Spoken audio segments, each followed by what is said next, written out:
Nous avons Alain Giresse, consultant football d'Europe 1, Cyril de la Morinerie, journaliste d'Europe 1, Juan José Dorado, journaliste espagnol correspondant à Paris et Sébastien Ligné, journaliste politique. Bonjour à tous et soyez les bienvenus. Bonjour Clélie. On va donc parler de foot, de cette demi-finale, puisque les Bleus partent à l'assaut de l'Espagne et de l'exploit historique d'une troisième finale de Coupe du Monde consécutive. Ils ont montré, on l'a vu, un élan formidable et un potentiel hors norme. Le sentiment qu'on a aujourd'hui, c'est que ce serait quand même dommage d'avoir accompli tout cela pour que ça se termine maintenant. Est-ce que c'est faisable, allez, Cyril de la Morinerie ? Moi, je pense que c'est faisable parce que l'équipe de France, depuis le début, montre qu'elle est très impressionnante et qu'elle joue collectivement avec des individualités au service du collectif, avec un Kylian Mbappé incroyable, 8 buts marqués, un Michael Olise qui s'est révélé aux yeux du grand public, Dembélé aussi, on s'en souvient, qui avait réussi un triplé, et puis une équipe qui a vraiment envie, qui se dit en mission et qui souhaite aller jusqu'au bout. Donc voilà, maintenant, c'est vrai que c'est un véritable choc et un match qui peut changer les choses, parce que d'abord c'est une place en finale qui se joue, et puis c'est peut-être pour une génération l'occasion de montrer face à l'Espagne. Avant, il y a eu évidemment le Paraguay, notamment le Maroc, mais là c'est vraiment un autre match, un match face à une très grande équipe, championne d'Europe, meilleure défense face à la meilleure attaque qui est l'équipe de France. Donc je pense qu'effectivement les Bleus ont toutes les capacités pour battre l'Espagne et emmener donc ces Français en finale. Alain Giresse, quel est votre sentiment pour ce soir ? Mais, évidemment, alors ce soir, mais évidemment, c'est la porte. C'est la porte pour la finale. C'est que le rendez-vous là que l'on attend, il n'y a rien de pire que de perdre en demi-finale, évidemment, puisque ça empêche de connaître une finale de Coupe du Monde. Alors, effectivement, comme l'a dit Cyril, les Français ont le potentiel complètement, tout sur le collectif, dans les individualités, dans tous les secteurs du jeu. Ils sont les plus impressionnants, d'abord parce que, évidemment, ils gagnent, ils sont performants, mais en plus, ils produisent du jeu de qualité.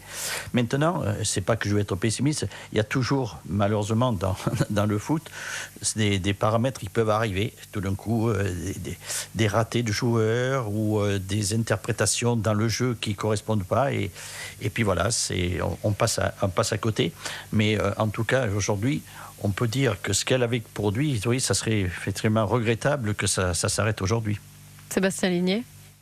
Bien sûr, surtout que j'ai pas souvenir, en tout cas au XXIe siècle, d'équipe nationale qui en Coupe du Monde dégage une telle facilité et une telle domination. C'est-à-dire qu'on pourrait comparer avec l'Allemagne de 2014 ou le Brésil de 2002, mais enfin, en tout cas, jamais la France n'est arrivée en demi-finale avec un tel sentiment de supériorité. C'est-à-dire que quand on compare avec ne serait-ce que les Coupes du Monde de Didier Deschamps, que ce soit 2018 ou 2022, c'était beaucoup plus compliqué. Ça jouait beaucoup moins bien. C'était même une critique récurrente qu'on avait avec les équipes de France de Didier Deschamps. C'est que c'était cette idée que parfois on s'ennuyait un petit peu face au jeu de l'équipe de France qui était extrêmement pragmatique. Là, il a aussi fait cette propre révolution. C'est-à-dire qu'on a une équipe de France qui assume un certain déséquilibre, qui assume le jeu offensif, qui assume de jouer avec son quatuor devant. Alors, est-ce qu'on gagne une Coupe du Monde en étant la plus belle équipe, celle qui propose le plus beau jeu ? Je ne sais pas toujours, en tout cas c'est certain. Peut-être que cette fois-ci sera différente, mais même si ça devait s'arrêter en demi-finale, je garderai quand même cette image d'une équipe de France flamboyante, ce qui n'a pas toujours été le cas, même quand on a gagné en 98 et en 2018. La parole aux Espagnols, Juan José Dorado.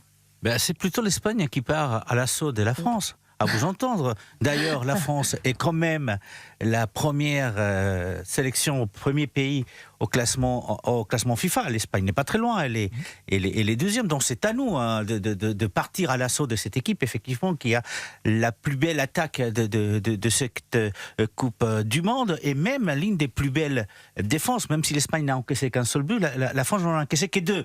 Donc vous voyez ces deux équipes qui sont proches au niveau tactique, au niveau technique.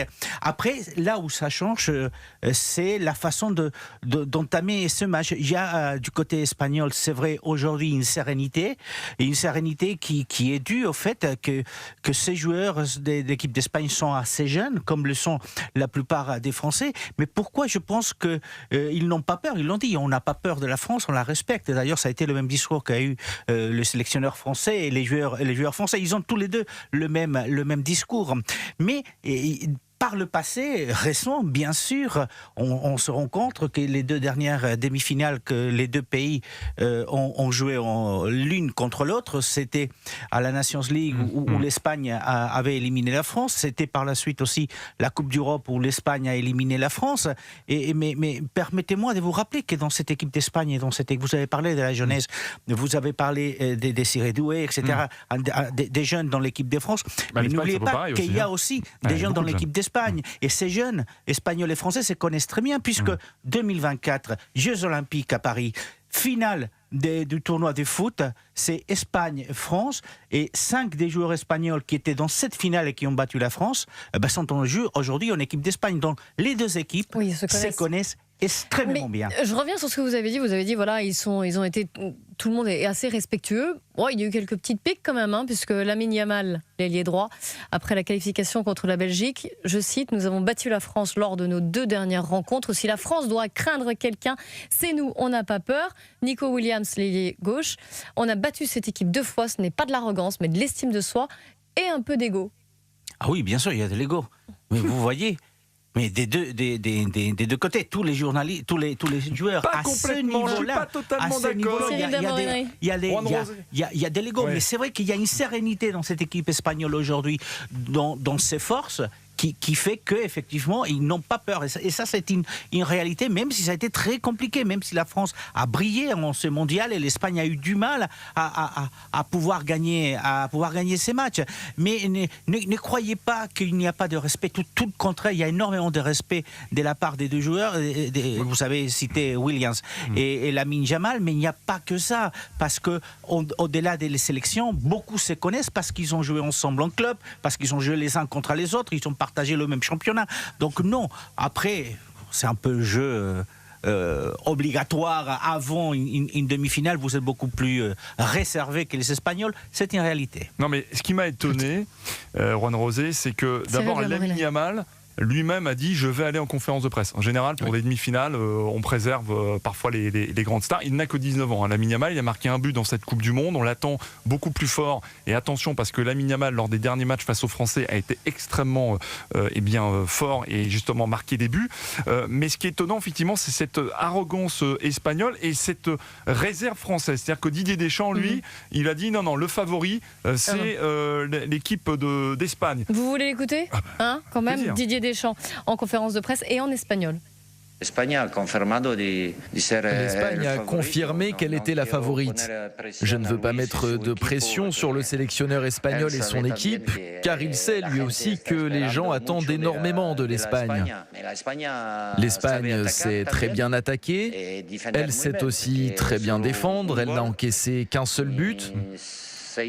Donc nous savons que cela peut donner un match spectaculaire avec 2 équipes qui possèdent énormément de qualités, notamment sur le plan offensif.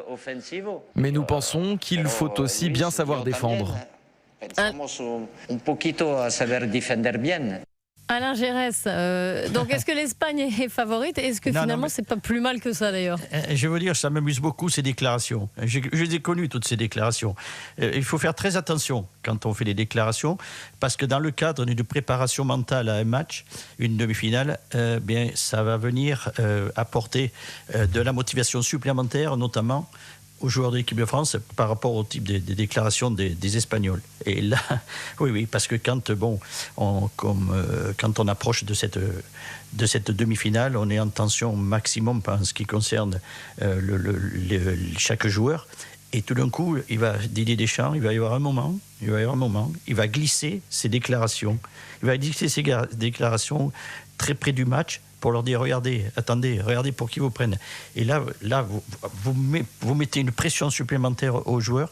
Voilà, alors c'est pour ça que je dis, les matchs ne se jouent pas avec des déclarations, ils se jouent sur le terrain, mais il peut y avoir des répercussions qui peuvent être positives pour les uns, négatives pour les autres. Ouais, c'est la question du mental. Et c'est ce que vous disiez aussi, Sébastien Ligné, pendant qu'on écoutait Didier Deschamps. Je veux dire, il faut qu'on assume. On ne peut pas être favori. Mais non, il faut qu'on assume. Déjà, c'est beaucoup plus confortable de ne pas être favori et d'être dans le costume de l'outsider. Et puis, de toute façon, historiquement, l'équipe de France, quand elle a été présentée comme favorite, elle a toujours déçu. Et quand, en revanche, elle a été présentée comme outsider ou pas favorite, elle a surpris.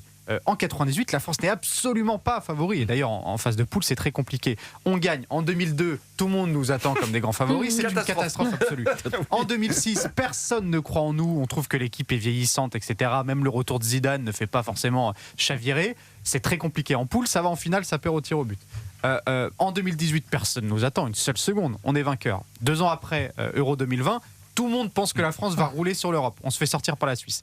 Donc en réalité, c'est très bien de ne pas être favori. On reste c'est comme parfait. Voilà.